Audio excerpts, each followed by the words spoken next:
start. You know, it's like it'll also be cool just to talk to you about podcasting in general, because I don't get to talk to many other people that, one, do podcasts, and two, like, trombone adjacent, which is how I like to describe what we do, because it's, you know, we have a lot of listeners that, and you've probably had the same experience where you're just surprised there's people in certain places listening, and a lot of listeners that don't even play the trombone, aren't even musicians, and they just like hearing stories, because, you know, I feel like everyone has a story. We share this thing that we play this trombone, but everyone has a unique experience and, you know, values and, you know, how they came to it. Yeah, absolutely. That's so true. I think when I started doing my podcast, it was kind of like a bit of COVID therapy for us. You remember those days where we didn't know whether the world as we knew it would ever return, and we didn't know quite what the future would look like, and it was a very difficult time for us all. Bank managers knew they were going to go back to being bank managers, but we didn't know whether the face of music had been changed forever. And we didn't know how long this thing was going to go on. And so in many ways, the podcast that I did, you were talking about doing a solo podcast, a lot of the ones that I did during COVID were like therapy. I would go into a room and I'd talk, if you like, to my other self. The person I was talking to I was just having a conversation with myself.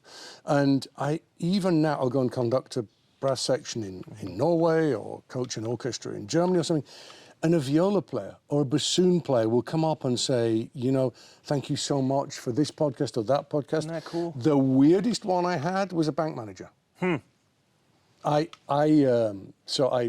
When we bought the chalet in the Alps, I was dealing with a bank manager, for want of a better word, an investor who I know, and he said, so have you had your Sencha green tea yet this morning? You know, and I said, hey, Martin, how do you know this? And he said, well, I listen to your podcast. How did he find out? Well, I think he'd like Googled and he found, you know, whatever. And he said, so I've subscribed, I listened to your podcast. He said, it's amazing how similar what you do is in many ways to what we do.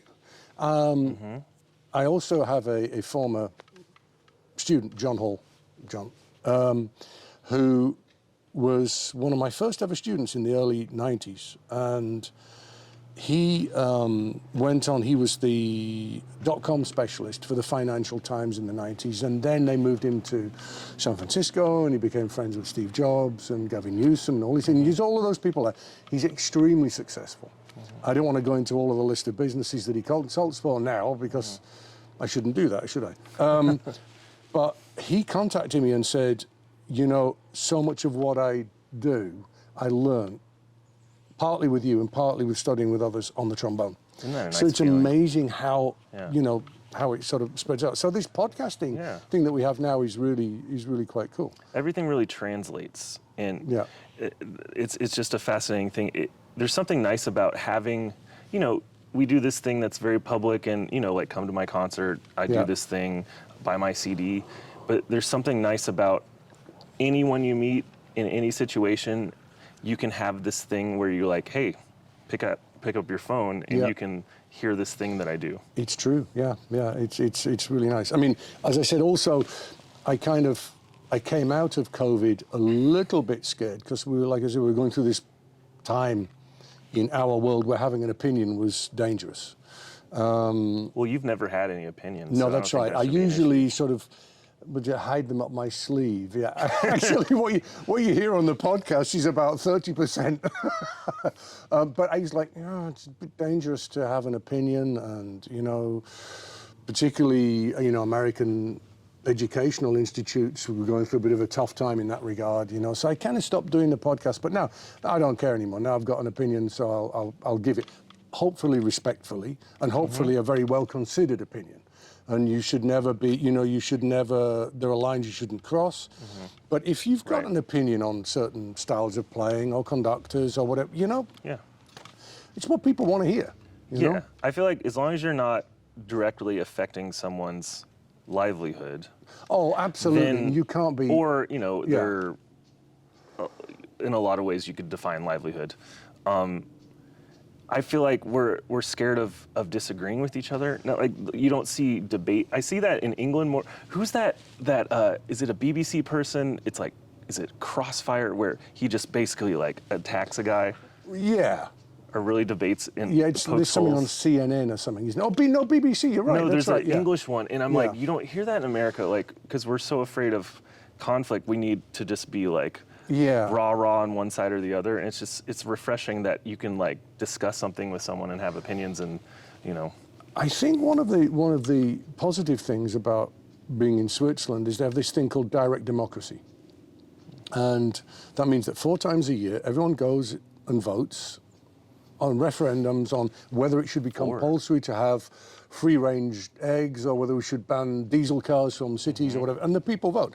In fact, they just had one, some time ago they had one, like they said, on average, most European countries have 28 days more holiday in the year than we do. Wow. Here are the reasons why, obviously it would be a good idea, and here are the reasons why we don't think it would be a good idea. It lost 75%. For more holidays. Yep. The Swiss people said we don't want to reduce our productivity. Okay. And that, so people are not as stupid as governments would like them to be. And if you give them a responsibility, obviously now if you introduce that in America, it would be mayhem for the first quarter of the century. But because there'd be all kinds of strange things getting through, or in the UK. But in Switzerland, it's reasonable because the very government puts out the reasons for and the reasons against.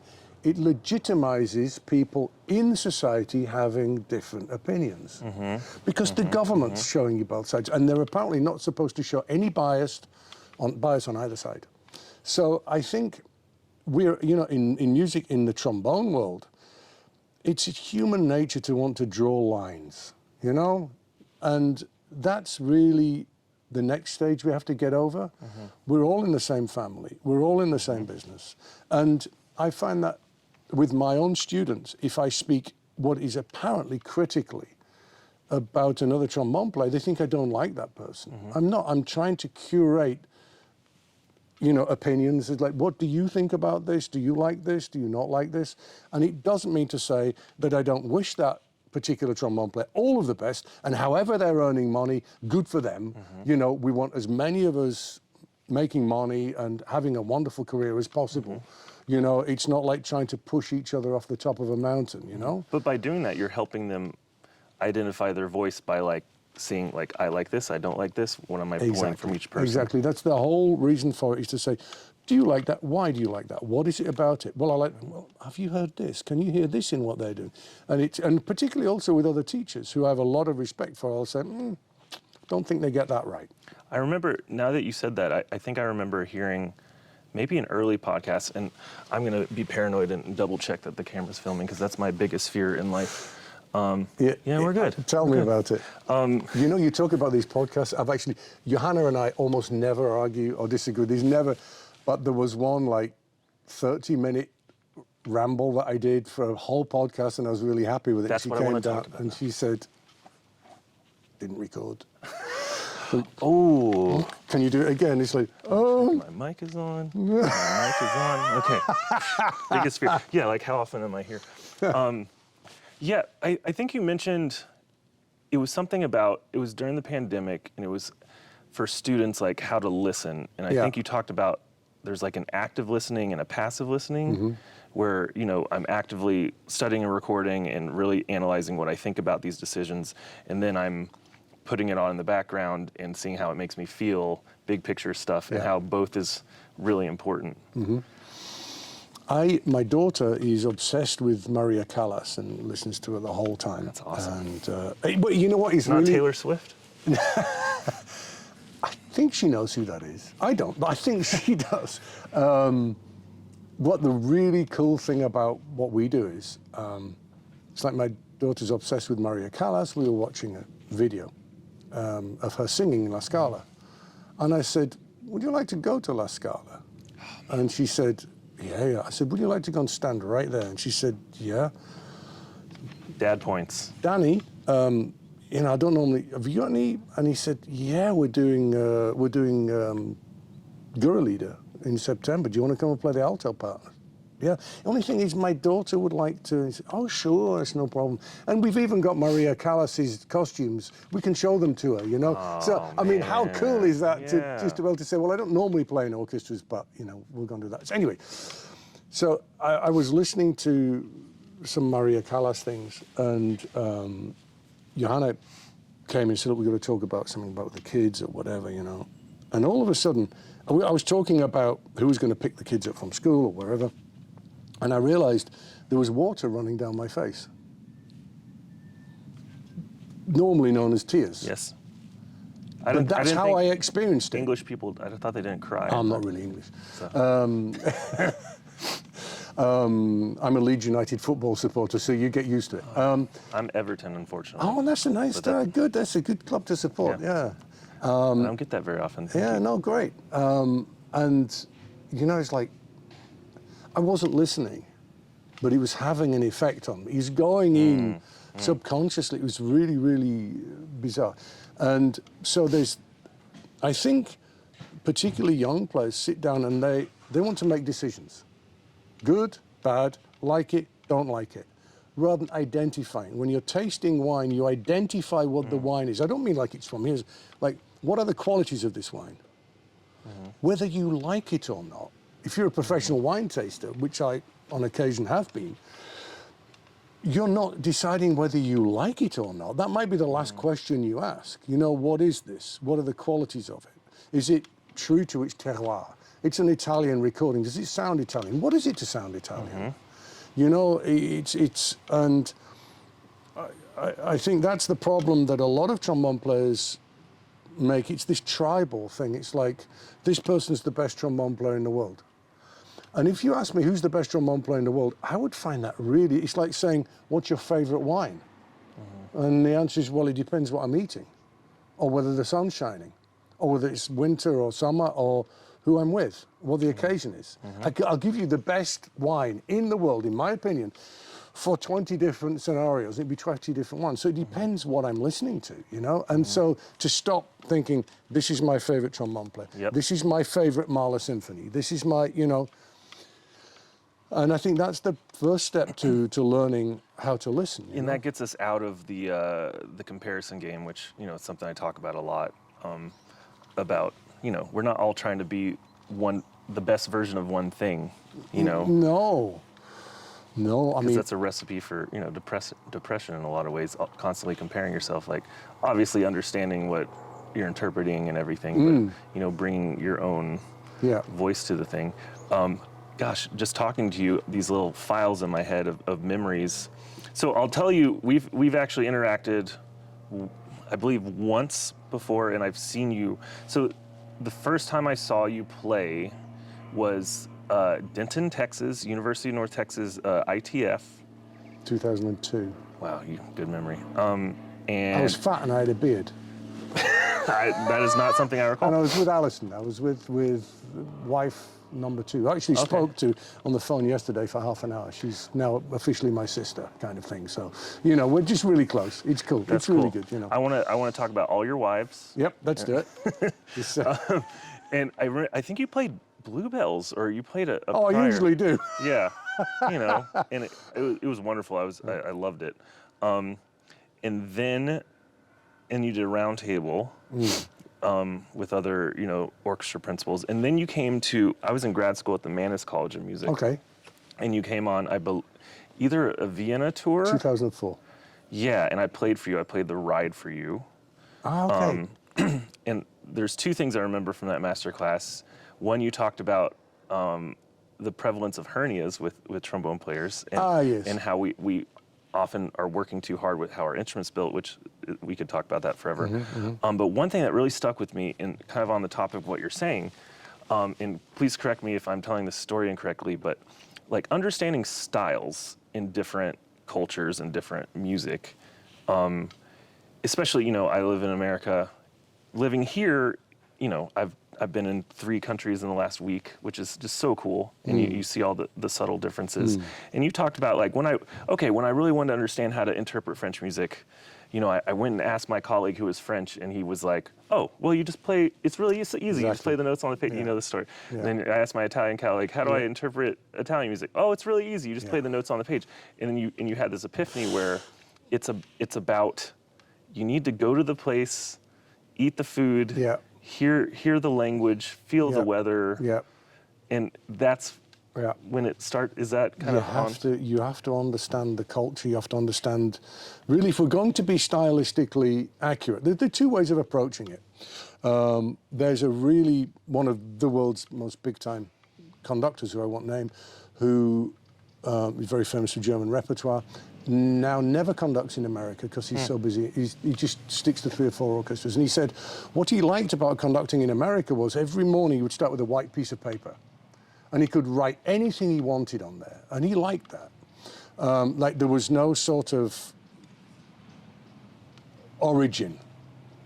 You could start with the Bruckner Symphony and do anything you want with it. They weren't sitting there sort of like, this is our music and we play it this way. And as opposed to that, you go to an orchestra like the Vienna Philharmonic or the Berlin Philharmonic or Staatskapelle Dresden or whatever, and there's this kind of established heritage as to how you do it, because that's the place on the earth that the music, if you like, comes from. And so if you wish to change that, it's like trying to steer a huge ship. It's, you can turn as much as you like, but it's going to go straight on for quite a while.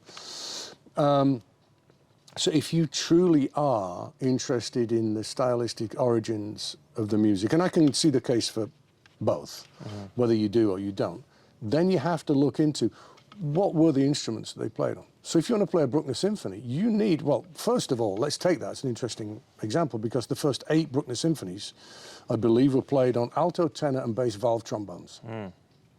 Probably a good reason to change that. But, that was the origin of the music. And so at the time, the whole brass section was playing on rotary valves, from the tuba right through the horns. So that would have been much more unanimous. Whether it would have been a great sound or not, I don't know, it would have been unanimous. So shortly after that, you've got the Krushbys and the Heckels, going the 1880s, 1890s, the first Germanic romantic trombones, which, for the record, are not medium bow trombones. This theory that the German romantic trombone is a medium bow instrument or dual bow is not true. Lech and Krushby didn't start making medium bow, dual bow, till 1920. And I think it was partly due to the onset of jazz and that sort of thing. And so back in those days, they were a larger bow. We played 5-4-5. They were 5-5-5. They're actually bigger. Really? They're actually bigger. And then I have some here in Bern. Did that give like a width to the sound? The really fascinating thing about it was, if you look at the first trombone parts to Lulu or Wozzeck or something like that, you think, wow, they must have been, because like today we find it tough. Wozzeck, all on the tenor trombone, by the way, folks.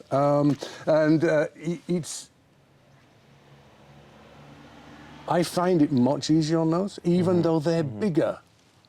It's kind of like you find the middle of the note any way you want. It's got a huge center. Yeah, you can spin a lot of air through it. Yeah, and it's not so... and that's it. You put a lot of air in, but not much comes out. You can go bang, and it goes, ooh. It's really...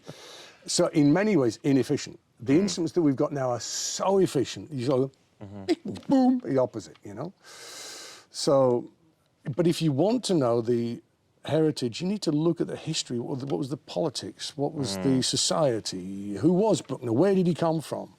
What were the instruments? How did it sound? Play those instruments. Play Mahler 3 on a 1892 Heckel, which I've done. It's like, wow, that's the sound that Mahler had in his head. And those things, for example, you can't break the sound on them. You get to a certain point and then they go, and they stop. So you can't make an aggressive sound on them. So it's always like a... It's always big, it's always warm. And that's got to key in. It's got to change your approach as to how you play this stuff. So if you really want to take it seriously, that's the route you go down. Who was Mahler? When was he? Where was he? Go into all of that, do the study. What did it mean? What did the instruments sound like? What are the articulations? Why did he write an accent on every note? I assume by that he didn't want it legato. Something I've been talking to on this trip with a lot of trombonists is like, how do you feel the relationship between just language and the way people articulate in certain countries is versus their style. I've been through that. It's like people from the south of the US saying we can't play fast because we don't articulate when we speak. And that if you listen to me, I'm from the north of England, so it's like, you know, when we talk. So I've heard examples that support that and also don't support that. So I'm not sure. I think it could play a role, yeah. Like in Germany, for example, I feel like they really enunciate clearly. Yeah. You know, and my German friends think I'm mumbling all the time when they hear English. And from what I've been told, you know, some of their attacks may seem stronger than what we're used to in the States at times. But I mean, I guess it's so you can't generalize the entire country. I think that's a stylistic thing. If you listen to the greatest recordings, if you listen to Death and Transfiguration, Zell, 1954, if you listen to Symphonie Domestica, Rainer, 1958, those orchestras were largely immigrant orchestras. They were a mixture of Russians and, you know, Germans or whatever, French. It was, you know, as well as a lot of Americans as well. And listen to the articulation of those American orchestras back then, and listen to the same orchestras playing those pieces now. It's not like that. I listened the other night to a remarkable recording, Dvorak's 7th Symphony, London Symphony, Antal Dorati in the 60s. Exactly, and I'm not talking about brass players, the articulation you get from the strings. The polarization of the difference between legato and detached, and the greater understanding of the phrases that comes through that. And you listen to the London Symphony Orchestra, like with Colin Davis recording of it, now it's gone. That articulation's gone. So that's America, that's England. If you listen to, I think the Vienna Philharmonic is probably still the last orchestra that really will ping the front of notes, one of them, which is the same as they always did. I think what went wrong stylistically and in a brass playing point of view is people say, have you heard those recordings of the Vienna Philharmonic in the 30s and the 40s and 50s, or the Berlin Philharmonic? Have you heard the trombone playing? It's horrible, and it is. It's rancid, it's out of tune. Usually you can hear the second trombone player is like on the way towards retirement, and it's destroying all of the chords, and yeah. And if you listen to the London Symphony, the Cleveland, Chicago recordings of the same time, it's like, well, there's no comparison, you know? It's like, this is world-class brass playing, this is not. That's not to say there weren't some world-class brass players in those orchestras at the time. There were, in the Vienna and Berlin, there were some world masters. But it doesn't mean the style was wrong. And I think that's where it went wrong. You know, if you want to listen to that and say, that's really bad trombone section playing, agree. Yeah, listen you to know, the style. but yeah, is that, what about the sound? What about, you know? So I think that's where we can lose context if we're not careful. And that's why I love getting opinions of non-musicians, you know. Oh, thank you. I love, thank you, nice to meet you. Tell me what you do again. Like, for example, I used to be obsessed with, like, on Sirius XM, which is this, like, satellite thing, the radio, I don't think they have it here, or they maybe. They used to have the Met Opera player, and they had archives from the beginning of the Metropolitan Opera. And they would play recordings late at night from, like, the 20s. And you would, you know, it's the same thing with, you know, the brass playing, but the excitement of the style and the energy they played with, it was like rock and roll. And like any person that listens to that's going to connect to that emotion. The old, is it Bruno Walter, is it NBC, or the old, like if the Bruno Walter Brahms symphonies with NBC. Some of those big records. You know, they should stop recording Brahms symphonies right there. It's like, okay, everything that happened after that, with the exception perhaps of the Carlos Kleiber ones, you know. But, and then of course, recording changed with Karajan, because I think one of the problems we have is, when I went to Vienna, the guy said, oh, when we did Don Carlos with Karajan, it was like, so, you know, and he was saying, what's the problem? Didn't you eat breakfast? Come on, you know. I never played for Karajan. I missed out on him because when I was in the European Youth Orchestra, we didn't want to play for him because we were idealistic. And we actually said, no, we don't want to do that.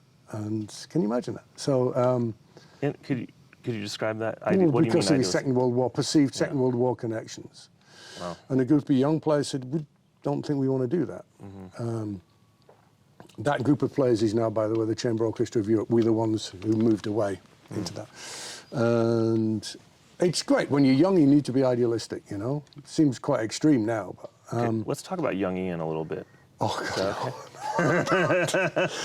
Don't know. You know what?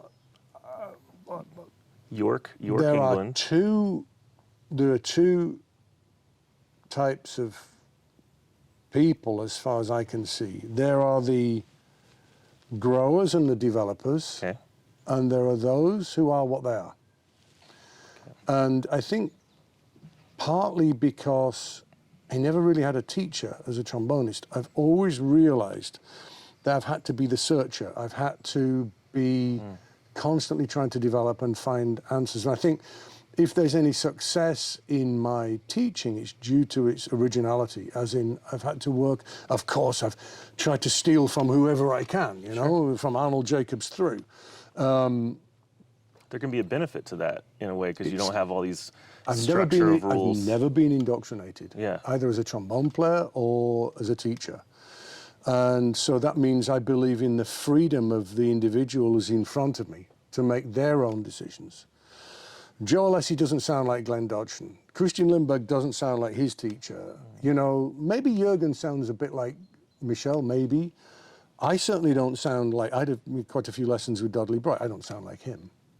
Although his sound is in my head probably with every note that I ever play. As in every lesson, there's something from Niklaus Harnoncourt, Michael Tilson-Thomas, Claudio Abbado, you name it, Scholti. But I kind of realized I had to grow and develop. I realized in my 20s I didn't really like who I was. And so... Trombone-wise or person-wise? Well, actually, my trombone playing changed, and personally as well. And so I think with every young person who stands in front of me, I make it clear to them they can be whoever and whatever they want. They can grow into that. And so the development that I've had emotionally, psychologically, spiritually, is something that continues until today. I never start from the position that I know really a lot about anything. I'm always trying to learn, which has led me, before we started, I was actually looking at becoming, you know, starting my own snail farm. You know, it's like looking into it in detail. I'm open to anything, you know, it's like learning about wine, you know, it's about learning about food. And that's the cool thing, because everything you've learned from pursuing an art, you realize when you apply it to other things, you can apply these skills, and often you see musicians, their learning curve is... My son, who is 38 years old and lives on the other side of Bern, that's an interesting life story. I don't know whether he'll listen to this. He's a great kid. I left his mom when he was 11 and my daughter was 9. And for anyone who's been divorced, I don't think there was one thing I didn't expect, and that was a look in his eye when I told him. And that has haunted me for the rest of my life. And we always had a great relationship, and we always spent a lot of time together. But about 4 years ago, he sold his house, he sold his stuff up in England, and got in his car and he drove here to Switzerland. And he said, kind of along the lines of, you left me, I'm coming back. Wow. And so he moved in, actually, right at the start of COVID. And no one was giving anyone a job. Yeah. So a year later, he was still living with his dad. And our little kids love him. He's their brother, and they're really cool. Turn up to school. This is my brother. He's a big boy, you know, and he works out a lot. And think Sam Schlosser. He's kind of like that size of guy, and he was a trombone player when he was a kid. And he gave it up when he was 16 because he said he didn't like practicing and he got nervous. And I said, well, maybe I should give it up as well. So he was unemployed for a year, and he learned mother tongue French and German because he just got up in the morning and he worked. And it was that goal-orientated ability to look at things in a different way that he'd learned from being a musician, which he himself says now is a fantastic job. And he's married, and so it's really cool. But that education that we get as musicians, as trombone players, I think, like I say, patience is work without expectation of reward.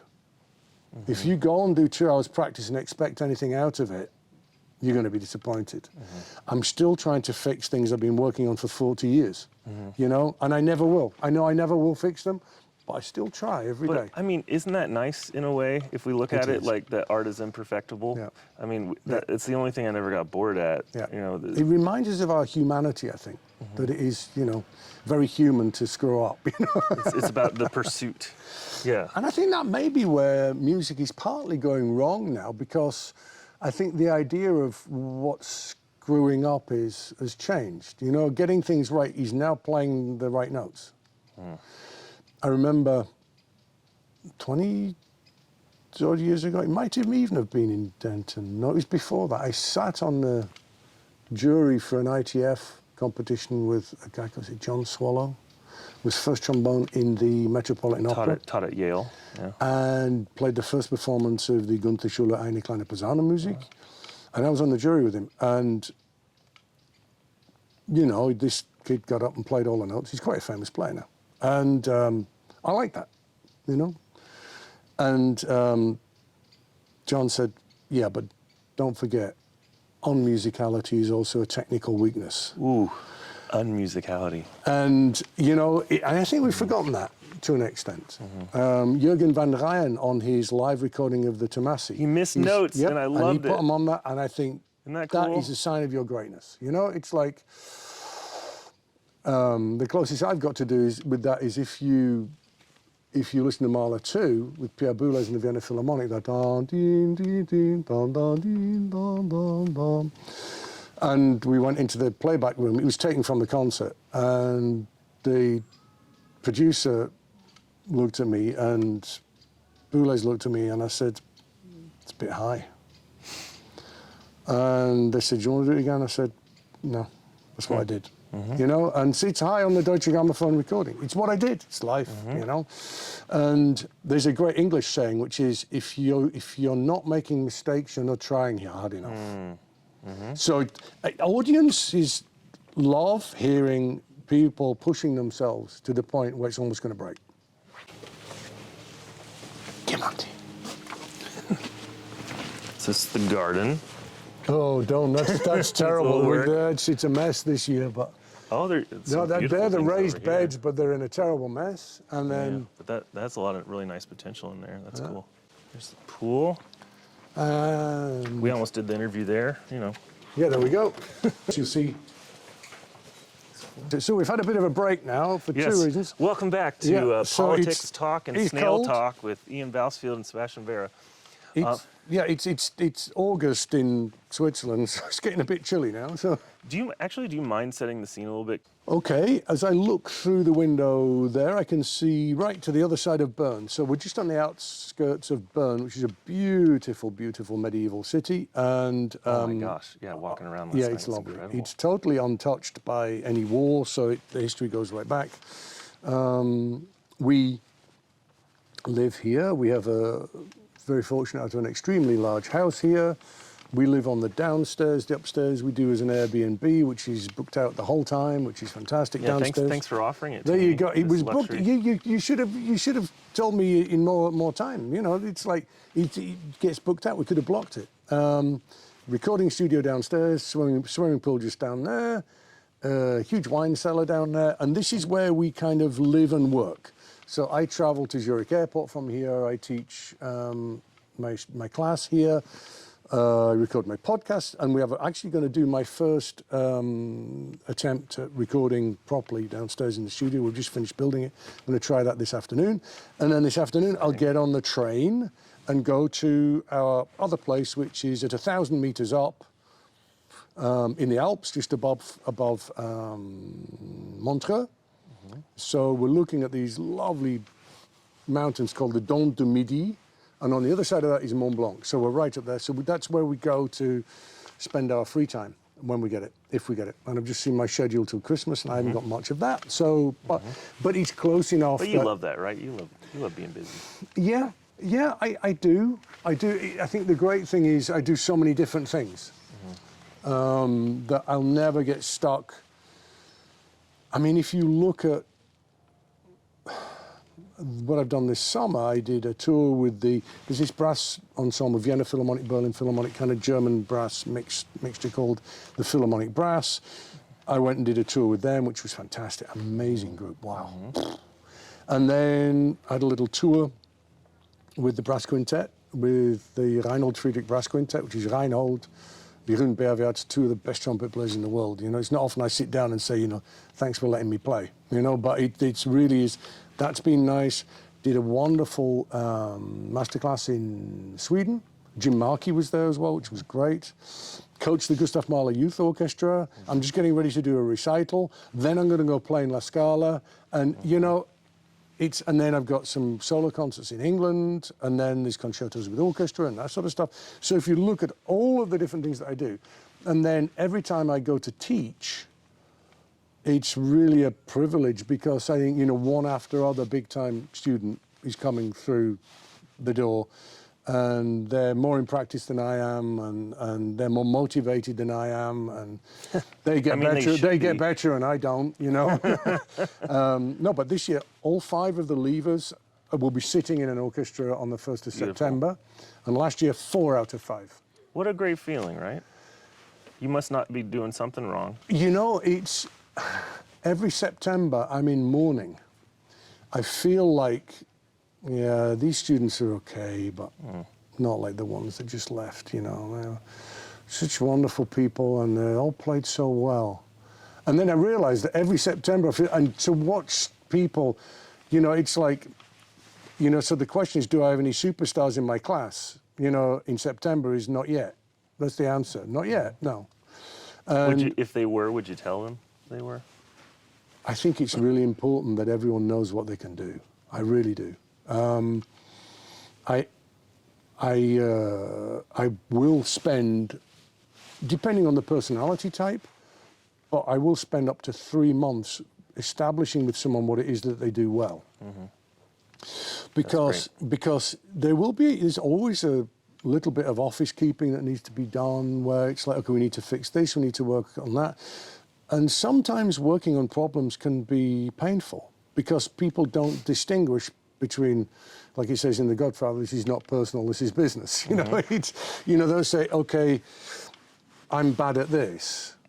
They'll say I'm bad, you know, and they'll take it personally. So if they're starting from the cushion of like, I do this well, I do this well, I do this well, I do this well, but I need to work on that, I think it's a much softer blow.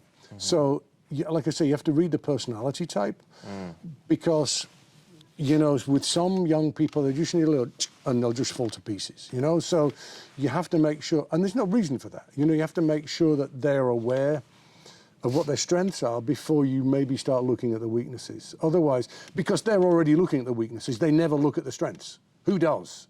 Who walks into a practice room and says, I'm great at these list of things?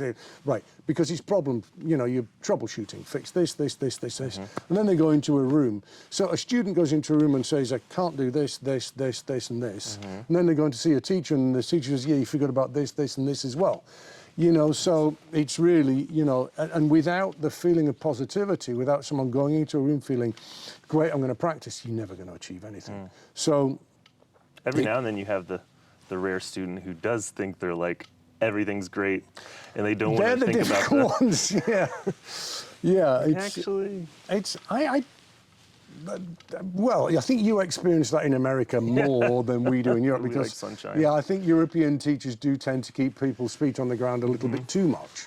And in America, it goes too much in the, you are a beautiful, unique individual who's about to change the world. And it's very painful, I see, for a lot of American people when they hit 30, 35 and realize that that ain't going to happen. Because not everybody can. Yeah. You know, that doesn't mean to say they're not an amazing person trying to be the best person they can possibly be. And that we've always got to grow, and we've always got to learn, and you're going to make your way and have a happy life. That's the goal, isn't it? Oh yeah, you might like this one. But most people go, oh, there you go, that's a nice one.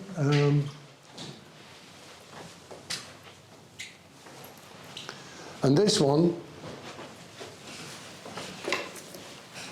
that means I'm a chevalier in France for wine.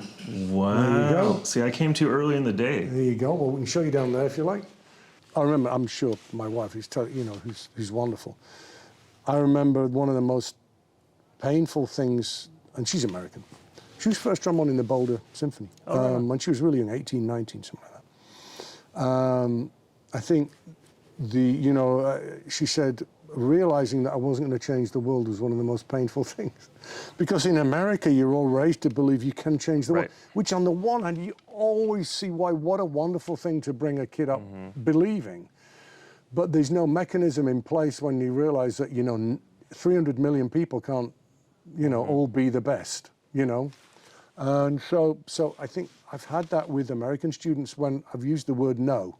And they've looked at me like, I'm the first person who's used the word no, So, and I think with students with me, once they realize that it's not top down, that it's eye to eye, and that we are both involved in the same project. Wow. That it's our project, that every student who comes in, and I don't know how much longer I can do this because it's breaking me, it's exhausting me. Really? It's our project. Their success is on my shoulders. You put all that on your shoulders. Yeah. So if I take somebody into my class, they know I believe they can fulfill those dreams. When someone says they want to study with me, I will say, what are your dreams? And sometimes I'll say, I can't do that for you. I'm sorry, I can't be your teacher. But I always believe in everybody. So, yeah, the odd student who doesn't win a job, it hurts. But at what point can you, you can't do it for them. No, but I always have a reality check. I always say, look, you've told me this is where you want to go, this is where you are, this is the path. And it's your choice as to whether you take that path or not. So, but I'm lucky I get good students. So most of them, they have the want to already. Oh, I occasionally, I don't very often do master classes, but occasionally I'll go into another institution and do something I think, wow, so this is like normal teaching.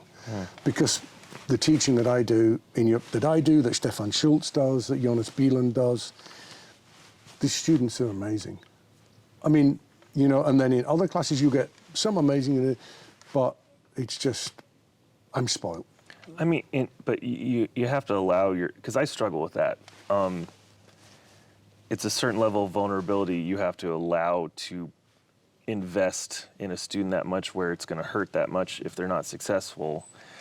Whereas you can have the approach of like, okay, I'm a guide. I'm here. I'm going to tell you everything I know, but it's up to you. Because it's just, being able to control the success is impossible. So, but I guess you have to make that leap, right? Yeah, I think I have a person in front of me, not a student and not a trombone player. And if I get that person in the right place, in their head, everything else will happen. And that's what I'm seeing. It's not about instructing someone as to how to operate the trombone. That's actually quite easy. But for them to be successful, they have to be in the right place. And sometimes it's more difficult than in others. But, if you went to see a lawyer, you're paying them an awful lot of money to act on your best interests all of the time. And that's how I see myself. I'm not there to be their friend, although many of my former students are very close friends. That's not my primary role. I'm there to be their advocate. I'm there to represent them and their best interests all of the time. And if that involves being tough with them every now and then, that happens, but very rarely. Very rarely. The toughest I will ever get with a student is, and with me, when it gets tough, my voice goes quiet. And I don't swear. That's more.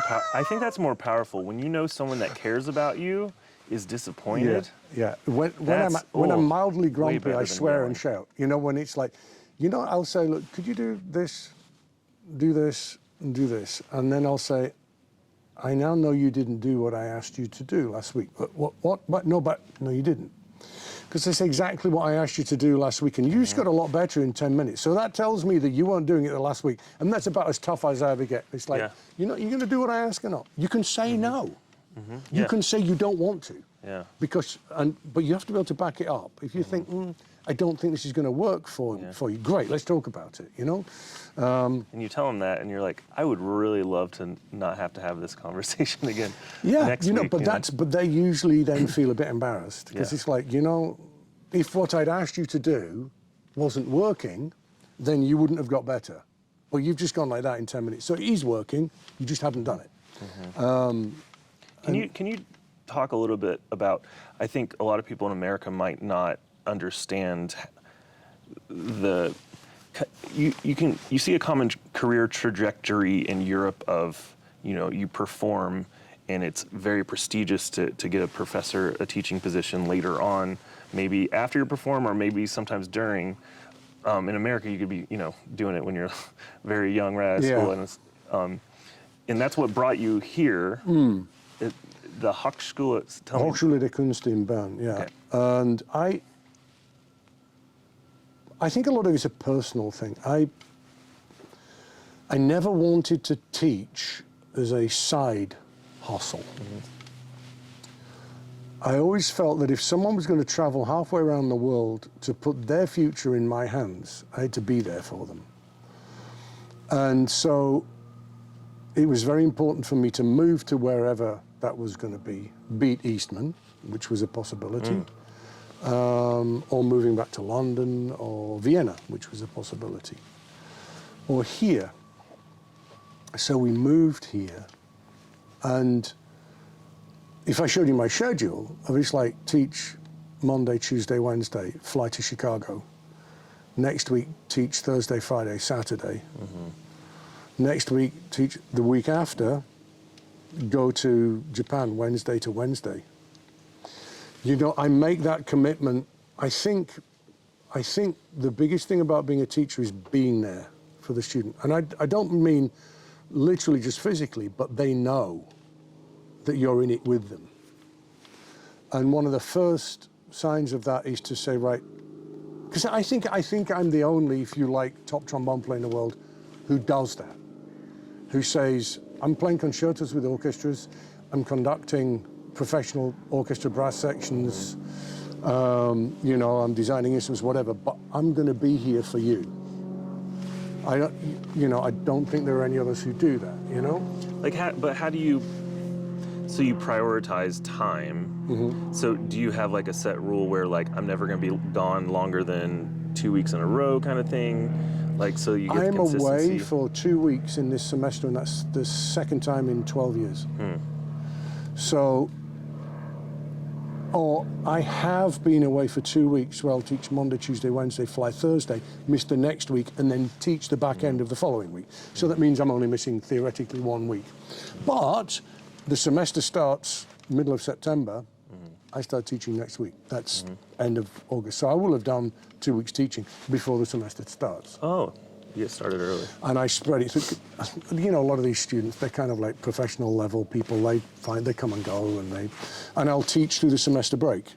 I'll do 2 weeks in the semester break. And I'll continue after the semester's finished in the summer. And the deal for them is they don't go 3 months without seeing me in the summer. Wow. And they get, so we never have, occasionally I get a situation where it's like, I'll teach one person on a Thursday and then see them again the next Tuesday. It's like, well, you didn't have much time to work on what, you know, so. Apart from one student I have at the moment, a Japanese young lady who is, I have to tell you a nice story. It's like, I never expected her to be that good. I never expected her to explode like that. She's been with me 1 year. That's the best. I never realized she was that smart. I think that's the thing. It's like on a Thursday, you say, could you take a look at the Tomasi for Tuesday? And so it's like Tuesday, I said, did you look at the Tomasi? She said, yeah, I've learnt it. And she hadn't looked at all it of before. it. She hadn't played it before. I said, so we could do any of part? Yeah, I've learnt it. First year, you know? So sometimes that happens. But yeah, it did used to be a kind of, you played in an orchestra for 20 or 30 years and then you moved on to pass on whatever it was that you'd learnt. I think that still tends to happen. But in America, you've got so many institutions. I mean, there aren't enough orchestras to fill all of the teaching jobs. Right. So, and also, if you are in one of the top American orchestras, you've probably negotiated a salary that is way in excess of whatever any university could pay. Whereas here, it tends to be a little bit the other way around. You know, it's, you know, if you're in a middle of the road, as it were, German orchestra, it's a good orchestra, you know, and you're probably going to get paid more to teach, you know. And downstairs is a bit of a mess because we're literally just finishing the Yeah, it didn't give you a heads up. recording studio. So I built this practice cube here. So if I want to practice at 3 o'clock in the morning, Whoa. nobody hears anything. You even have a little window in there. Yeah, have a look in there. No way. So, and that's my wife's green hobart. I can go in there, I love it, but you don't hear anything. You know, the kids, after I built it, the kids kept saying, where's Dad? You know, it's really cool. That's very cool. Okay, just for, you know, for some people that may not be as familiar with the trajectory of your career, and we could do like mini Cliff's Notes, but I mean, that's always difficult. But, you know, you grew up in the British brass band system, which I've always been fascinated with, and I've played with a brass band in Pittsburgh. Oh, at River City, yeah? Yeah. Oh, nice. Oh, you played for Jim then, huh? Yes. Cool. Yes. He's Currently one of on the leave. best tuba players I ever heard. He's an incredible musician. He's incredible. He's amazing. Incredible musician, and I've learned a lot from him. He's Yeah. been tough on me, but I've learned a lot from him. And I think personally, I've said this before, I think I've seen young musician brass players go through a youth brass band kind of situation, and young players go like through a youth orchestra. And the level of playing is so much, because you're playing the whole time. The level of endurance, the level of understanding phrasing, chamber music, playing solos, melody, which you don't as a young trombonist. It's night and day. And it's like, do you think back about how that started your foundation very often? I guess when I was a kid, you were either going to play cricket or play in a brass band. You know, that's because it was the northern industrial, probably like Pittsburgh actually. And every village had a brass band, and every factory had a brass band. And it was like paid recreation for the workers when they were being treated like shit, you know, to work in horrible conditions. The company at least provided a brass band, a male voice choir maybe, a football team and a cricket team. And they had their own social club, you know, so the brass band would play in the pub the whole time, and they had free instruments. Didn't have much else, but they had free instruments. So that kind of died out. It wasn't as bad as that when I was a kid, but that was the heritage of it. And so I started playing when I was 7. My dad, my uncle were cornet players, and they got your embouchure set up basically, or did they just hand you something? They just handed me something and it kind of worked, but it's like my son, he's 11, and you just give him a trombone and his embouchure's exactly the same as mine. Really? He's identical. He sounds the same. He walks onto the stage like I do, you know. So my father-in-law is a very famous musician, and so they sort of like, if you look at the breeding that's going down into him, you know, musically, I think my son is better than I am. That's what you hope for, right? Yeah, I've never had to talk to him about music. Wow. Ever. It's kind of, that dynamic's difficult, isn't it? No, he's kind of, no, because I think he realizes that I'm good and that I care, and it's now reaching the stage, like he asked such a smart question. I said, this bit in this Rachmaninoff song, can you hear the crying? And he said, how do I express that? 11-year-old kid, how do I express that? I said, well, you've got to feel the emotion. I said, do you know what it's like to feel desperate? Oh, yeah, you know, kids. And it's like, lost your balloon or whatever, you know. Yeah, you know, my ice cream fell on the floor. So we need to feel that and then play it. And he did it, and I nearly cried. It was my God. Wow. To watch a kid discover that, you know, and you say, yeah, that's how you do it. Well, I mean, we can laugh like that an 11-year-old hasn't like gone through life's intense ups and downs that we have in a fuller life, but in a way don't they have like less layers where they can tap into those emotions a little more quickly? Yeah, I think particularly this generation of kids, and this is a podcast on itself, we're trying to protect our children from hardship, and that's not part of the human disposition. We have to learn to deal with the extremes. And I don't think we're doing our children a service by trying to make life too comfortable for them. So, because you don't have that repertoire, the human disposition of everything from desperation to absolute elation. We finish up just being all in the middle band if we're not careful, you know? And in many ways, kids get protected from the extremes. And who as a parent would not want to protect their kid from one of those extremes? Yeah, no highs, no lows. But if you don't know how to deal with hardship, then you don't know how you, later on in life, to fight your way through the tough times when they do come. I was raised in now what would unquestionably be called poverty. There were a couple of years where my mum cried at the lack of Christmas presents or whatever, and you know, you had one set of clothes, one for school, one for free time. So 2 sets of clothes. We went on holiday once a year, an hour's drive from where we lived, if we were lucky. Some years we didn't. And my dad, when he bought my first trombone, he was a teacher, and he had to drive a forklift truck at the weekends to save up the money for my first proper trombone. So you knew what it had cost in time, and you knew he cared. And you know he'd given up his weekends, and you know you didn't drop that bloody thing, you know, because there wasn't another one coming, you know.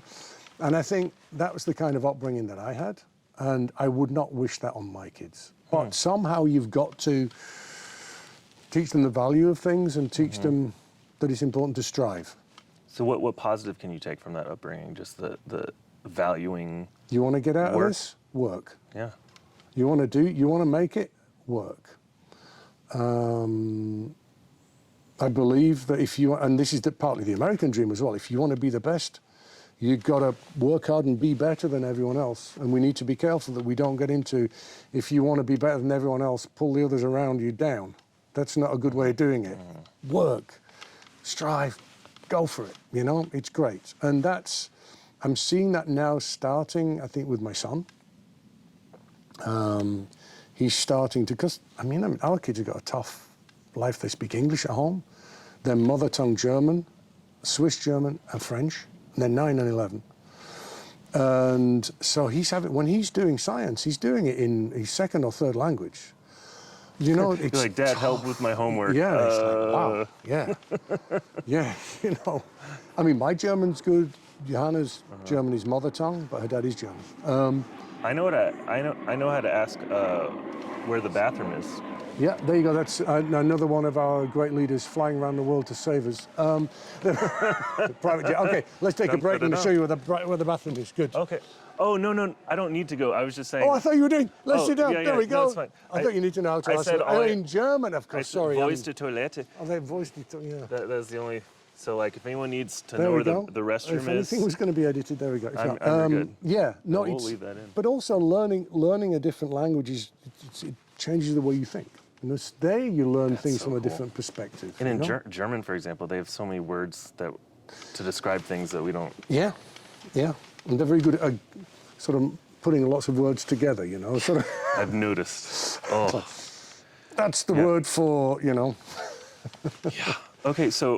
So walking through a little bit, brass band system, you know, showed a very early aptitude. I imagine it was a blend of talent and a blend of, probably a strong work ethic from a young age. Yeah, I don't know where this drive comes from, but I heard Star Wars, episode 4 it would have been, on the radio one Saturday morning when I was about 11, 12, I don't know, something like that. And it was like, that's it, changed my life forever. I want to be first trombone in the London Symphony. Oh, you had a very clear goal. In like northern industrial England, and I had a dad who said, Bob, fine, yeah, you do that then. Good. And then 2 years later, the London Symphony ran their music scholarship, which for kids between the age of 14 and 28 or whatever. And it's like, so I get through the first round, I get through the second round. That second round, I got to meet, John Fletcher, the tuba player, and Bill Lang, the trumpet player. And it's like my dad saying, wow. And then semi-final in Manchester, and Eric Kreis was there, Dennis Wick was there, and it's like, I won the semi-final. It's like, my dad says, you're going to play a concerto with the London Symphony. I was 15. Like, little school kid in the north of England. And what did you play? Gordon Jacob. Oh, And the Hindemith with Peter Donahoe on piano. And you played at the right tempo? That first I time? don't remember. Find a pianist that can. Peter Donahoe at the time was a freelance percussionist trying to make it as a piano soloist. And he's amazing. I mean, he's a big-time soloist now. And he played the Hindemith, and my dad thought it was too loud. So he went to me and said, and it's too loud. Okay. Did it again. It's too loud. My dad, being a good northerner, walked up, just closed the lid. So I did this, and he was like, 2 weeks later, we were sitting at home and BBC Radio 4 listening to that on a Sunday morning. And last night in Moscow, the British pianist, Peter Donahoe, won the Tchaikovsky competition. My dad just like, whoa. Oh, God. He'd put the lid down on this guy. And anyway, so I won the London Symphony, and my dad just kept saying, I think as a parent, I don't think he knew what, he just said, someone's looking after you. I don't, because I won the competition when I was 15. That's when you realized, okay, I have this kid. Then it was like, Dennis is going to retire at some point. I was 15, and there was a couple of them kind of went, wow, dabbed him. He was fifth when I was, and so I went to the Halle. Again, I took the first trombone audition in the Halle Orchestra when I was 18. 18, yeah. And I took the excerpts. I'd never done any of the excerpts. I didn't know them. Took them to Peter Gain to teach me, and he said, no, I won't. I said, why? He said, you're 18, you're supposed to be doing this La Fosse etude. And I said, yeah, but I want to do the audition. And he said, don't do the audition. And I said, why? And he said, because you're going to win it. Wow. And he said, it's not what Dennis and I want for you. We want you to go and study in Paris with Michel Becquet, or in Lyon with Michel Becquet, and then go to New York, and we want you to be kind of like the Christian Limburg. And I was very ambitious but short-sighted. I wanted a house, and a car, and a job. So I went against it. I took the Halle Orchestra audition, and I won it. And then, but I was always watching what was happening with the London Symphony. And so, yeah, that's kind of how it went that way. And then when I went to Vienna, someone said to me, he said, you may be the first person who's used the first trombone job in the London Symphony Orchestra as just another step on the ladder, And I never looked at it that way, but, So I think the ambition grew. When I left the London Symphony, twice the Los Angeles Philharmonic were made quite positive advances. And I was kind of quite keen, saying like London Symphony, Vienna Philharmonic, and then one of the top American orchestras, just from the experience point of view. And it was Johanna, who's American, saying, no, don't think so. So that's why we finished up coming here. So that's a very potted history. So I've always wanted to do lots of different things. I'm always obsessed with different things, collecting wine, getting interested in wine. A lot of my good friends are winemakers, and gardening. Normally we're self-sufficient for vegetables, but I've spent too much time in the Alps this year. We have a nice By the way, this is the Valhalla for mice. My son has a lot of mice, and when one unfortunately leaves this mortal coil, that's where they go. So that's where Cubal, Sniff, and what's the other one called? Sniff, they're down there. So they're with us now. They're lovely pets. Yeah. They are really beautiful pets, and we have 2 large Maine Coon cats that might make an appearance at some point. And we'll walk through the house a little bit at some point. Yeah. So that's the potted. Yeah. I'm interested. I'm an interested person. I'm interested in people. I'm an obsessive personality. I'm obsessed with teaching. I'm obsessed with playing. I'm obsessed with everything that I do. So this is where we're going to be properly recording. Nice and dry in here. And it's all sound insulated. Still got to do the ceiling. So we've got that there. What's the rim is? Plastic sticker. It's really dirty. I won't show it too close. It's cool. Very cool. And if you want to see the wine, nice array of pieces here. I've never done. It's like, we've got this chalet in the Alps. I never expected age 60 to become a forester. So I'm working with a chainsaw tomorrow, and that's therapeutic. Though. Yeah, and so I got a forester in to give me a 3-hour lesson on. It's like, and all of the researching the equipment and everything, and so you don't chop your head off. Do you have a cool forester hat that you wear? Oh, I've got the cut-proof shoes, trousers, the helmet, the mask. You can put that photo on if you like. Yeah, sure. I do that stuff. Yeah, and, honestly, that would have been a good podcast. We just go out there and just you give me a lesson on chopping down stuff. I wanted to do this newsletter thing that I put out. I wanted to do a video with me. Subscribe to the newsletter. There you go. Subscribe to the newsletter. If you sort of cutting a tree in the forest, and sort of saying, you need to follow a very strict basic technique on the chainsaw. If you don't, the consequences are serious. Unfortunately, it's not the same on the trombone, which is why you have to go for lessons. Because if you got your basic technique right early on, you wouldn't need it. Okay, so we don't have to spend forever on every part of the career, but it's so interesting. And like you had briefly hinted at before, you didn't have a lot of major teachers because from what I read, you were in Royal Academy for a few weeks, and then you got Guildhall for 10 weeks or something like that. And then you moved on to Halle, which kind of was your early education, I guess, on the job. I made my mistakes there, personally and playing-wise. And when I did go, that's what Peter said. He said, okay, go up there for a few years and just make your mistakes. And so I know what it's like to take a good breath, let it go and yodel something. It's like I did it live. So it's like, okay, that doesn't work. Yodel something.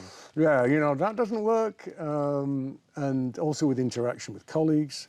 When I went there, they were kind of deeply suspicious of me because I didn't drink. Because it's like morning break, they'd all go to the pub for a pint. And it's like, if I drink a pint of beer now, I can't play. Yeah. And I Tolerance didn't. Yeah, and I didn't drink before concerts. I drank after the concerts, but not before. And they were like, "What's with this guy? He's not." It's like. But they got used to it. I think they saw me drinking after the concerts and realised, okay, no, he's okay. No, he's okay. He's okay. And then London was 11 years in the London. 12. 12 years.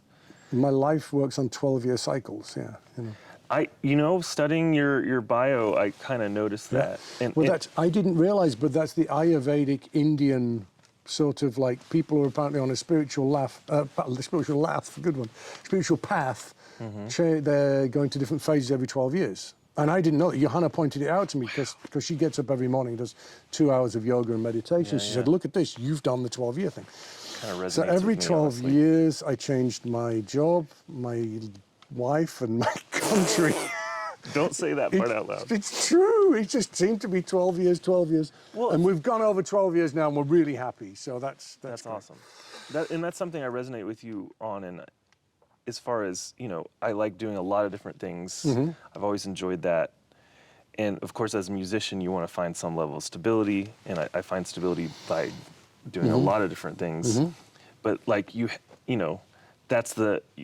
you fight against that in finding the perfect balance. You get this job that's that's a big Balance principal is trombone in the London Symphony is a big responsibility. That's a big time commitment, but you also like have this inner thing to do a lot of different things. I think when I was in the London Symphony, I think the brass section was that good that we were just high on being together, to be honest. That's it beautiful. was just, and you could fight one day and have a coffee the next day. You know, the working relationships were just amazing. It's, no, those films that we did in the 90s and, you know, a lot of the recordings.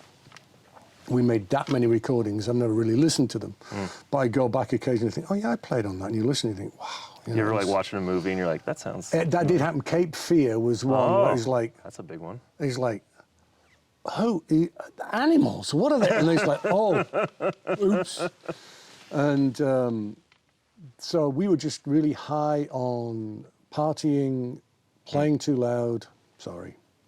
Having fun. What age were you during that London years? 22, 23 when I started, and did 12 years. And 22, 35. Michael Tilson Thomas was the music director, Wow. which was the happiest time I've ever had in an orchestra. So a young man that grew up, you know, with meager beginnings, and you're in one of the greatest cities in the world in your early 20s, having an awesome job. Like, that could be very easy to be distracted in the wrong ways. But that had to be so fun. I partied a bit too hard. Yeah. And at the cost of my first marriage. And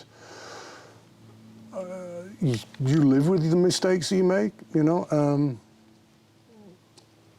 I was just having fun, I think. Everyone was having fun. Those days with Michael conducting were just brilliant.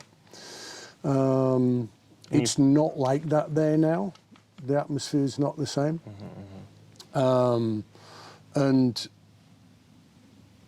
I was still trying to learn how to play the trombone. In fact, I talked to Thomas Lubitz, who's the head of research and development for Yamaha Europe.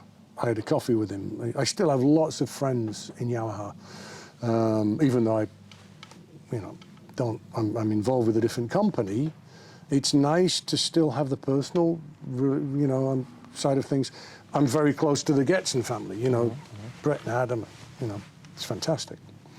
But I talked to Thomas and he said, you know, I think that trombone that we made in the 90s was a good one. And I said, I think it was too. I said, but the problem was I didn't know myself. I couldn't work out what was me and what was the instrument. And he said, but you were first trombone in the London Symphony. And I said, yeah, but that doesn't mean to say that I understood how I played. And I didn't, you know. With the, there's the giant cat you were telling me about. You have a tiger near your pool. Yeah, no, that's Kenzo. He's a smart Kenzo. Hello, fella. No, Monty's even bigger than that. Yeah. Did you have trouble balancing this, you know, youthful, like, first time being a professional, and, you know, maybe, as you said, partying a bit too much? The whole orchestra was. The whole orchestra, I'm sure. Like, that sounds like it was just like it was like being in a heavy metal band. It was just like a moving party. Were you able to keep your was it a work hard, play hard situation? Like you still kept your level? Oh, that was still the most important thing. You know, it's like you would, it never reached the point where it would spill over to the next day's concert or whatever. No, it was because the dream. The main thing was, it was like, we had an atmosphere of, we just went for everything. I mean, it was led by Maurice Murphy, the first trumpet player, and he was just like, oh, wow, some of this, like, it was frankly too loud, a lot of it, but it was very, very, very bloody exciting. And a lot of brass players used to fly a long way if we did the Alpine Symphony or something like that to come and hear it, you know? So that was great. Musicians in London, they don't have that much stability, employment or financial. And in order to survive, they work even harder now. But back then, I remember when I first went to the London Symphony, Hans Strelke, the bass trombone player in the Vienna Philharmonic, stood side stage, and we did that Brahms Schoenberg piano quintet with Tilson Thomas in Salzburg at the festival. And there's a bit where the first trombone goes, and Michael had realized that I could do it fast, so it went pretty fast. And Hans said, let's go for a beer. So we went for a beer, and he said, when Rudy Yotel resigns from the Vienna Philharmonic, please will you come and take the audition? And I just joined the London Symphony. It was like, yeah, whatever, you know, kind of thing. It's a nice thing to hear. Yeah, and then Rudy was going to retire. Hans called me and said, look, Rudy's going to retire. Will you do the audition? And I kind of, I don't think so, you know, no. London, no. And I did a period of 60 days without a day off. And my wife said, this is going to kill you, you know? What about the audition in Vienna? And so I sent Hans a fax back in those days, a fax saying, is it too late to apply? And he said, no, it's not. Wow. I'll take this as your application kind of thing. So that's how that happened. And I'd never done an audition behind a screen. And in fact, I've only ever done 2 auditions in my life. And I just sort of wanted to do the experience. And I'd always fallen in love with the Vienna Philharmonic. I loved the orchestra. I loved the sound. So I thought, if I'm ever going to do an audition outside of the UK, that'd be the one. So I did, and then I won it. And the only time in my life I've ever suffered with depression, you would think it would be absolutely elation. It was, and it was a bottle of champagne, and then I just crashed. Yeah. I dedicated 6 months of practice for that audition. I took a month off from the London Symphony, and there was no doubt about what was going to happen in that audition. So you felt a release? No, it was like, all I thought about was winning the audition. I hadn't thought about whether I wanted the job. And I got home and it's like, what have you done? You've got kids that live 100 yards from you. We'd got separated and we bought 2 houses, 100 yards of... Your first trombone in the London Symphony. You teach at the Royal Academy of Music. What are you doing, you know? And then I remember talking to Hans a week later and he said, Ian, are you going to turn us down? I said, no, I'm not. How long did you think about it? A month. That's a big life change. Because travel wasn't so easy those days, and I was so busy, I hadn't gone over to sign the contract. So it wasn't a month, and it was a month until I could go back and sign. I went back and I did, and I thought, well, I'll give it a try. And so I'd set 3 years. I'll do 3 years there, and then I will buy a farm in France and become a soloist. That was going to be the deal. Okay. And had you ever played with them, like just subbing? Nothing. So you accepted before you I've heard them live once or twice, and of course a lot on recordings. And so he's like, well, I'll give it a go. And what I discovered is that when you leave home for 3 years, part of you never goes back, and I became European. I was no longer totally English in my attitude, in the way I saw life, and in my life expectations. So I couldn't... Wow. I've never really felt totally at home in England since then. And I'm certainly not at home here. I'm not Swiss. Yeah. And whatever the passports may say, you know, it's... And so once you've left your roots for a certain length of time, I don't think you ever really go back. Wow. And you're never really at home. But there's got to be part of that within you, right? That feels at home. The laughter. When I go back and hang out with British brass players and I cry until I laugh every day, that I really bloody miss. When I was in the London Symphony, we used to laugh until we cried every day, usually at my expense. You know, it was incredible from that point of view. You know. So you've been quoted as saying, "Oh dear." I'm really proud of myself for remembering, and of course I'll mess it up. But the London Symphony taught me how to play the trombone. The Vienna Philharmonic taught me how to be a musician. It's true. My musical education was in Vienna, and my brass playing education was in the London Symphony. Yeah. 47 of the 50 best concerts I ever did in my life were probably in Vienna. Wow. And I think largely that's because of the quality of the string section. They are just immense. Right back to the last desk of every section. They're just incredible musicians. Certainly when I was there, who were committed to every single bloody note that they played. And there were old guys. When I joined the Vienna Philharmonic, it was a grey, bald orchestra. And they had their heritage going back to Metropolis and Karajan and Furtwängler and all that sort of stuff. And they worked so damned hard, and every night they'd sit there and go, bang! You know, it's like, wow, what is this, you know? Just total commitment. So, I'd be curious if... The London Symphony is a great orchestra. Oh, of course. Don't no one's... get me wrong. It's just those... I think, you know, maybe even player for player, the London Symphony was better. But there was an aspect of communication and, you know, the strength. Identity. There's a difference between a brass section going for it and a bloody string section going for it. I nearly went back in 2016. What was it Michael Caine says? I mean, not many people know this. They got me to go back for a month in 2016, and they did concert performance of the last act of Götterdämmerung in Carnegie Hall. And Gergiev was conducting. Gergiev said, we should at least play it once. Didn't want to rehearse it, because the orchestra knows it that well. And it was the first day back, and the orchestra decided to play it in a rehearsal. I mean, like, really play it, just for fun. And I was sitting there like this, like, so no one could see I was crying my eyes out. Yeah. I mean, when you're in the middle of something like that, and the president of the orchestra I could see him, he came to the end of the rehearsal and he said, time to come home. You know, and I said, I don't know, you know. And then I got bored. And you know. Did you have to change anything about how you played or equipment to fit that sound? Equipment, no. No, equipment was the same.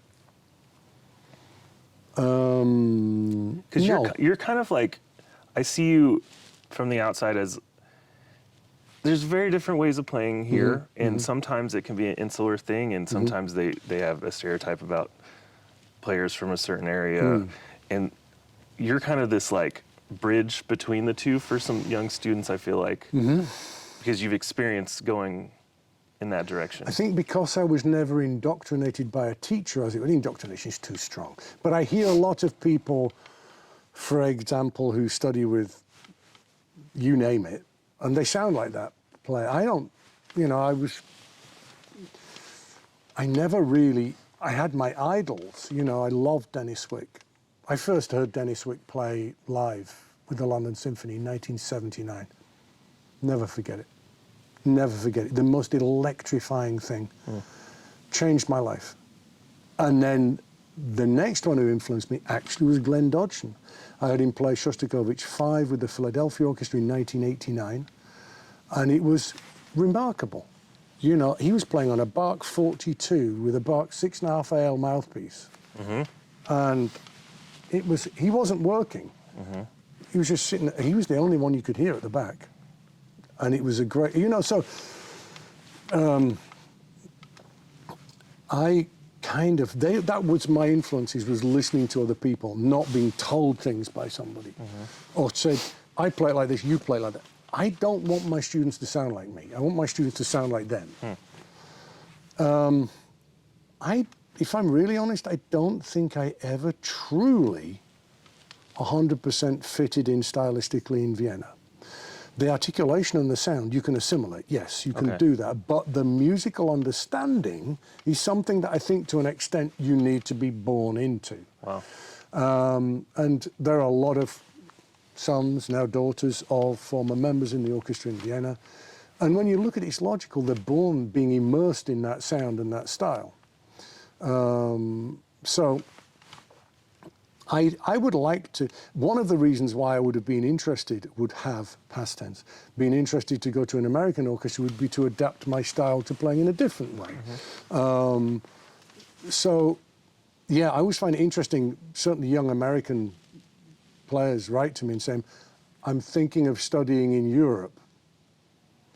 Okay, well, Europe is about 80 different ways of playing. What exactly do you mean by that? You know, it's like, I mean, I'm sure I hear Americans talk about the stylistic difference between New York and Chicago, and sure.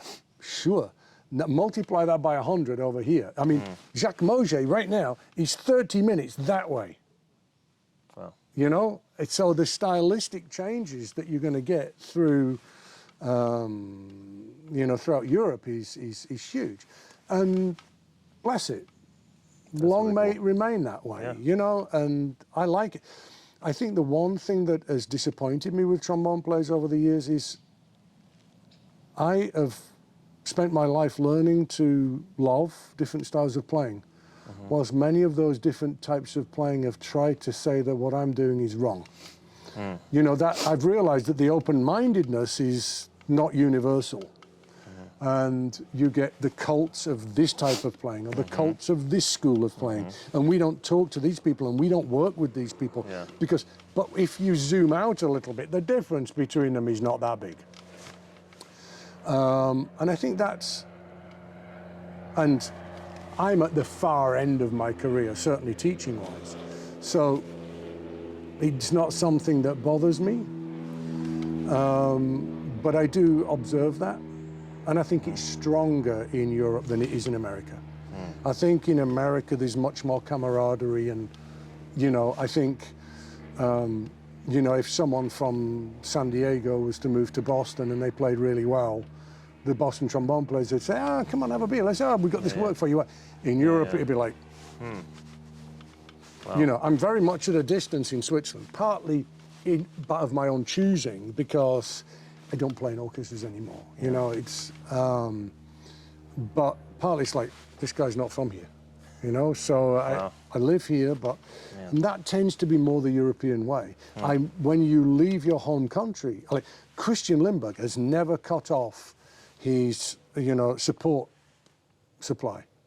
He's working where he was born and has all of his contacts. If I want someone to do me a favor or help me, I call someone up in the north of England or someone in England, not someone around here, you know? That's my support, life support system is still in England.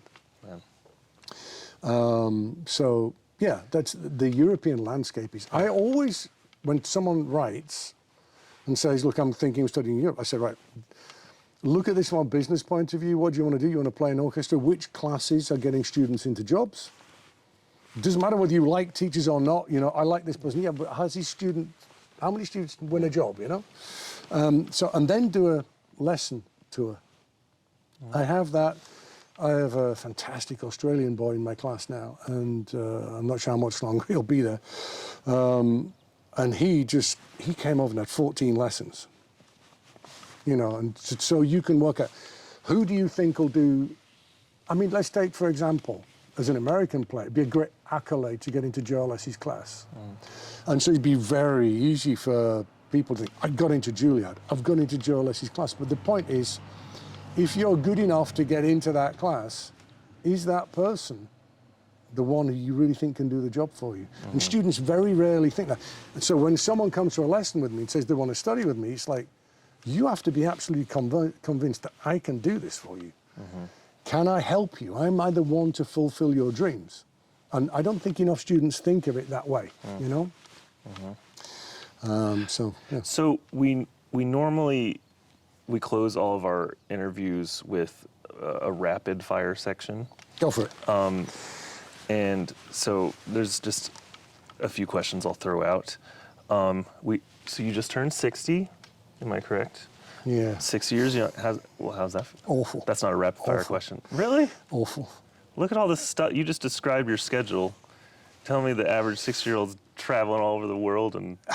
You know, yeah, it's like 30-year-old, you don't know, 40s, well, okay. 50, you don't really know, 60s, like, this is getting serious. This is like, time's running out now. So whatever you want to do in life, you better get on with it. That one hit me really hard. And so I'm just determined to do what I want to do. I'm enjoying being a dad very much. We have an insane life. The quality of life, you know, some people have they have a run of bad luck in life and they sit down and they say, why me? I have it for the other reason. I sit down and I think, you know what? Other people practiced hard as well. Why you? And so I have a little bit of a guilty conscience, you know, on that point of view. But I've realized I have an obligation to try and be a dad for as long as I can. So I try and stay in shape. I try and stay fit. And I don't know how much longer I'll teach. I love it. I love teaching, but like you say, doing different things. So Bern will kick me out in 5 years' time. Yeah, that's it. That's the thing here. Yeah, and there are other 65 places that have now come and said, oh, so what are you planning on doing after you're 65? We don't kick people. So, okay. But I'm enjoying my playing more than ever. I think I'm playing better than I ever have done. I think I am not a salesman. Genuinely, the equipment that Kristen is making for me, I have the best instrument in my hands now that I've ever had. Awesome. I think, I think the reason why I like Kristen, and look, guys, let's leave the selling stuff out of this, is what I love about him is he's the same as me. He was given a job when he was a kid that he wasn't qualified to do. You know, they just said, okay, come and replace, was it Gary Greenhaw and Steve Greenhaw? He was Steve Shires. Gary Greenhaw and Steve Shires were replaced by a 22-year-old student from North Texas. Yeah, figure it out. Yeah, exactly. And so he knows he has to continue learning. So we're both learning together the whole time. Brett and Adam Getson let him do it. And there aren't many bosses that would let you do that either. So I was an Edwards person for like the last 20 years. Yeah. So like, and so I'm enjoying playing with some really good brass ensembles. I'm enjoying that. And I'm enjoying having fun with great players. And I love my teaching. But like I say, that's going to probably, in the next 5 years or so. So if you want to be some of my last students, get in there quick. Get in there quick. Okay, so that wasn't a quick fire. That wasn't a. Well, that was. I didn't give you a quick fire. I just thought of that while asking that, and I had listened to a recent recording of yours where you're very honest on these podcasts, which I really appreciate. It's very refreshing. Like you said, it's kind of therapy. But the first question we always ask, turning 60 now, advice to your 18-year-old self. Stop being an idiot.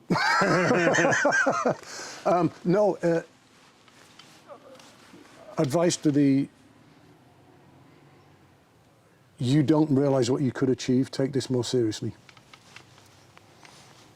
But did making those mistakes, was that a good learning experience? And was it a necessary thing? There's some painful ones. It's learned. Yeah, I had to learn a lot of things. The all right. wine cellar and. Few selections. All of the boxes are all full.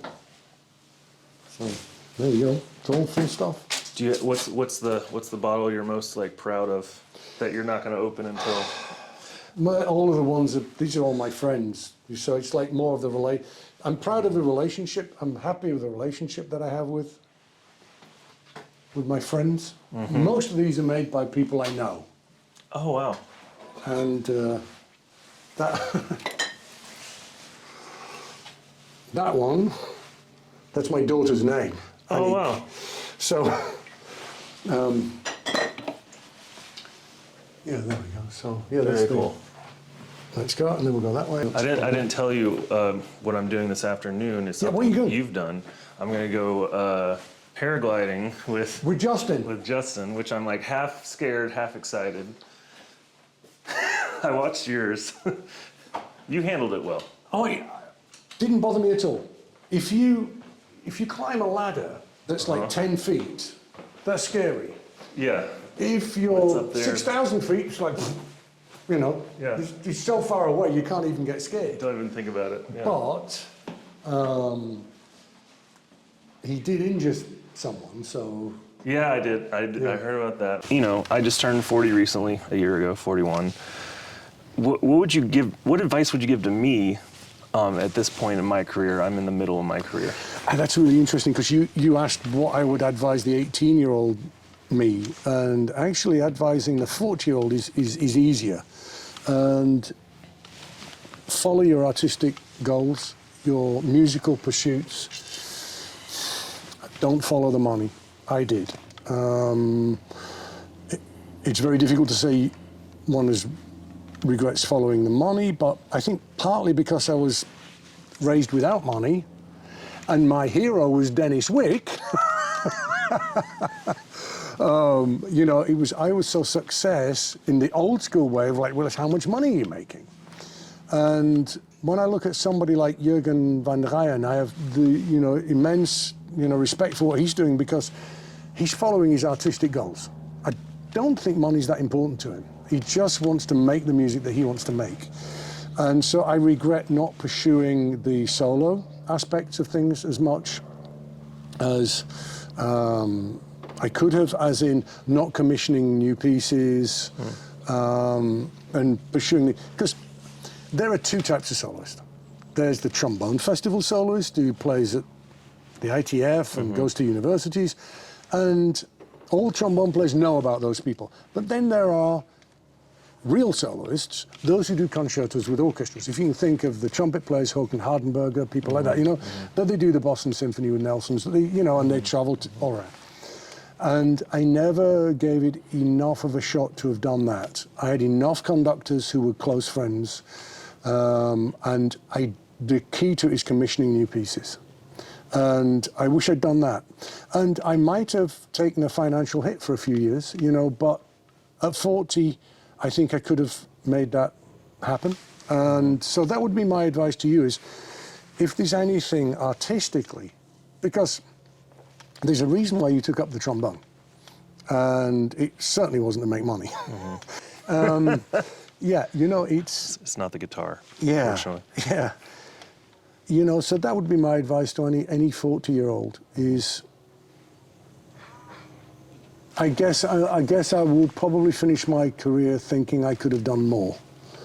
But I'm that type of person anyway. My wife and I are both the same. It's I'm impossible to insult. Absolutely. Oh. You can say any. You you should have told me that at the beginning of the interview. You cannot offend me. Wow. The only way you can get to me is tell me I didn't do my best. Oh. And my wife and I are both the same. I know that whatever happens, I must not say she didn't do it, or even hint that, And I'm a bit the same. And I think at the end of the day, I think I will probably think I could have done more, So. Okay.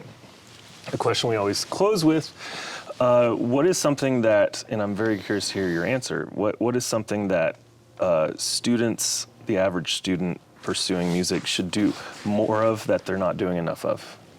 Learn to think for themselves. Learn to think for themselves. Learn to form your own opinions without any arrogance. And from what I can see, and it's not their fault, it's the way education systems are set up, students come in thinking that a teacher's going to tell them what to do and then they'll be successful. And it's actually a process, if you want to be very successful, of learning how to think for yourself. Because if you can think for yourself, you're giving yourself a lesson every minute you pick the trombone up. Rather than thinking, is that what he or she meant? Or, is that what they meant when they give me a lesson? It's like, so I think, learning to think, learning to listen, learning to think. And I think that big one, which I already mentioned, learning to work without expectation of reward. If you're expecting anything out of that 2 hours in the practice room, forget it. You might see the rewards in 5 years. So I think marathon, not a sprint.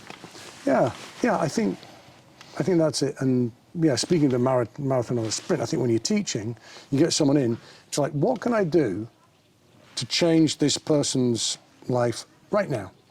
What can I do in 2 weeks and what can I do in a year? You're looking at the three different things the whole time. So what can I give them? What is the low-hanging fruit? Here, do this. It's a little tip. It'll make it better. And then what can I put in a bit of work to do over the next week to 2 weeks?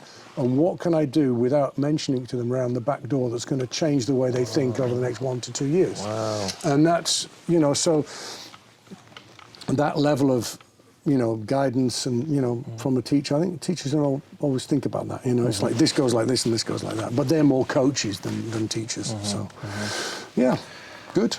I love that answer. So, in closing, is there anything that we didn't talk about or didn't mention or I didn't ask that you would just like to say in closing? I don't know, really. I talk about anything you like. I mean, I'm kind of... You're so shy. Well, I kind of don't readily talk about things, but if you push me, I'll go. You just give me the odd word or two. No, I don't think so. I think we could cover a lot more things. I feel like we could talk about a lot of things. You know, I mean, you could go into instrument design and all that sort of stuff. And that, I tell you what, instrument design, fun. which I've been doing for 35 years, Yeah. that is really the ultimate example of the more you think you know, the more you actually realize you don't know anything at all. Yeah. Nothing at all. I just designed a mouthpiece, a custom mouthpiece that came out, and we don't have to talk about it, but it's been a fascinating experience. And it's what the you exact think same makes thing. a difference, and actually, And the maker that's making it doesn't want you to come up with like technical details of like, he's like, what sound difference do you want? Not like, oh, I'm curious what happens when you do this and put this on it, you know?